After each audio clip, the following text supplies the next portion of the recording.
Okay guys, I'm just going to show you my BIOS settings real quick. My memory frequency is at 3733 and Affinity Fabric's set to 1-to-1 with it by 1866 half.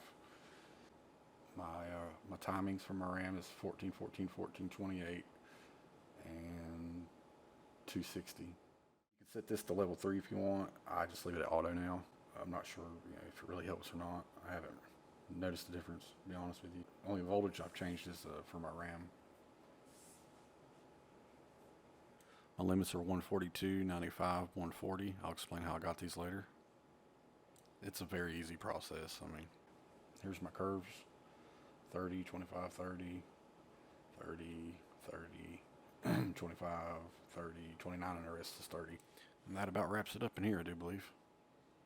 I use Project Hydra for my to find my curve, and I just wrote all of it down, and then all my limits right here, the EDC, PPT, and TDC limits, and then went and set it in a BIOS.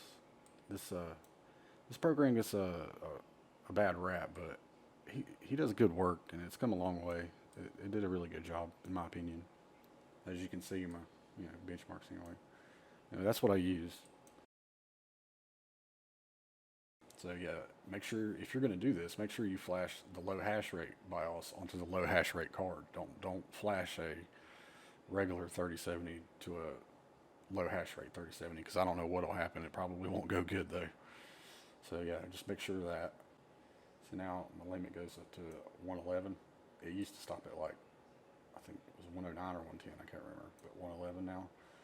And here's what I run my clocks at. I've had it up to 208 and it's went through a benchmark before, but usually it's around 205 or 202, so it's about where I can get. And this goes all the way up to 900, but that's too much when you're running a benchmark. It doesn't need all that. It actually hurts it, I think.